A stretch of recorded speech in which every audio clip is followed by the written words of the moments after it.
Chennai Maduravoyal Porur garden பகுதியில் தமிழக வெற்றிக் கழகத்தின் சார்பில் முதலமைச்சர் விஜய் அவர்களின் பிறந்தநாள் விழா கொண்டாடப்பட்டது.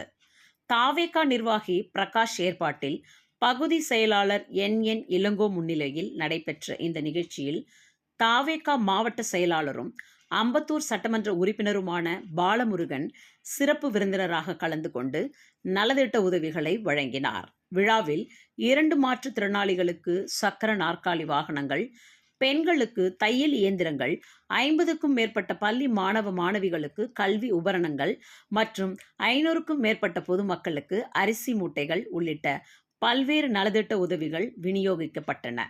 இந்த நலத்திட்ட உதவிகள் வழங்கும் விழாவில் ஏராளமான தமிழக வெற்றிக் கழக நிர்வாகிகள், தொண்டர்கள் மற்றும் 500க்கும் மேற்பட்ட பொதுமக்கள் கலந்து கொண்டனர்.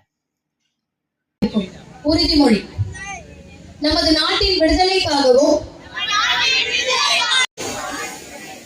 என்றும் மக்கள் நல சேவகராக கடமையாற்றுவேன் என உறுதி அளிக்கின்றேன். சாதி, மதம், பாலினம், பிறந்த இடம் ஆகியவற்றை வழக்கை சந்திக்க சொல்லுங்க. காவல்துறை கைது பண்ணட்டும், அந்த கைதுல இருந்து நீங்க வெளியில எடுங்க. ஏன் போய் வேலு சிங்கப்பூர் மருத்துவமனையில படுத்துட்டு இருக்காரு? வழக்கறிஞர் அவன் சாகா இருக்குல்லப்பா, கொண்டு வாங்கப்பா. இதுல மக்கள் தெரிஞ்சுக்கணும் அப்படின்றதுக்காக ஒரு பெரிய கைத்தனை கொடுத்துக்கலாமா? ஏன்னா குட்டீஸ் தான் எங்களுடைய டிவி கேட்க ஒரு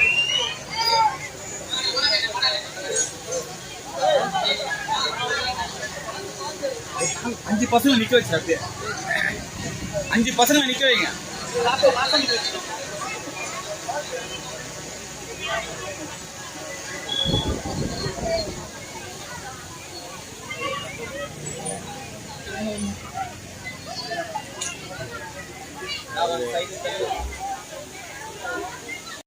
நம்ம நிகழ்ச்சியை பொறுத்த வரைக்கும் எந்த ஒரு டிஸ்டர்பன்ஸும் யாருக்குமே நம்ம கொடுக்க மாட்டோம். ரொம்ப அழகா நிகழ்ச்சியை நடத்தி அழகா முடிக்கணும். அதுக்கு நீங்க தான் எங்க கூட உறுதுணையா இருக்கும்.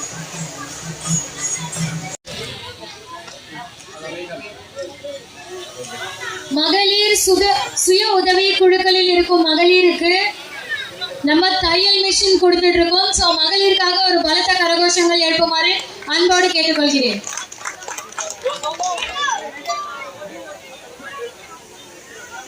சொல்றத அவங்க சொல்லிட்டே தான் இருப்பாங்க. இது மக்களுக்கான ஆட்சி. இனிமேட்டு வருங்காலத்துல ஃபுல்லா தளபதி மட்டும்தான் முதல்வர். அதுல எந்த மாற்றமும் இல்லை. நாங்க எதுவும் நலத்திட்ட உதவி பண்ணுவோம், மக்களுக்காண்டி என்னென்ன சேவையோ அதை மட்டும் தான் பண்ணிக்கிட்டே இருப்போம். இது மாதிரி ஸ்டேஜ் போட்டு நாங்க நலத்திட்டம் பண்ணுவோம். அவங்க ஸ்டேஜ் போட்டு பேசிக்கிட்டே இருப்பாங்க, அது ஒண்ணு மட்டும் தான் செய்வாங்க. திமுகவா இருந்தாலும் அதிமுகவா இருந்தாலும். நாங்க கடந்த 25 வருஷமா தளபதி கூட நாங்க பயணம் எழுதிட்டு இருக்கோம். ஆனா நலத்திட்ட உதவி மட்டும்தான் செஞ்சுக்கிட்டு இருக்கோம். மக்களுக்கு தேவையான அடிப்படை வசதிகள் என்ன தேவை பாத்தீங்கன்னா, பள்ளி மாணவர்களுக்கு அடிப்படையில நோட் புக்ஸ் கொடுப்போம். ஃபீஸ் கட்ட முடியாம இருக்க ஸ்டூடெண்ட்ஸ் வந்து ஃபீஸ் கட்டி கொடுப்போம். அது மாதிரி இந்த தையல் மிஷின் எல்லாம் பாத்தீங்கன்னா இப்ப நாங்க பண்ணல, கடந்த 15-20 வருஷமா நாங்க பண்ணிக்கிட்டு இருக்கோம். எல்லாம் இப்ப சொல்றாங்க இது மாதிரி பண்ணிட்டு இருக்காங்க அப்படின்லாம். அதெல்லாம் உண்மையே இல்லை. நாங்கெல்லாம் பாத்தீங்கன்னா என்னோட சென்னை கிழக்கு மாவட்டத்துல வந்து நான் ஒரு 6 தொகுதி பார்த்தேன். அம்பத்தூர், மதுரவாயல், மாதாவரம், ஆவடி, திருவள்ளூர், இது மாதிரி 6 தொகுதியிலுமே நான் வருஷம் ஒரு 20-30 லட்சம் ரூபாய்ல ஃபங்க்ஷன் பண்ணிட்டு இருப்பேன். இப்ப சொல்றாங்க இப்ப வந்த கட்சி அப்படின்னால. நாங்க அடிப்படையே பயங்கர ஸ்ட்ராங்கான கட்சி. டிவிக்கேனா உங்களுக்கு தெரியும், இனி வருங்காலத்துல டிவிக்கே மட்டும்தான். ஒரு தளபதி சொன்ன 2 கட்சி இருக்கு. ஆனா இனி வருங்காலத்துல டிவிக்கே மட்டும்தான் இருக்கும். நீங்க வேணா பாருங்க. இது மக்களுக்கான ஆட்சி.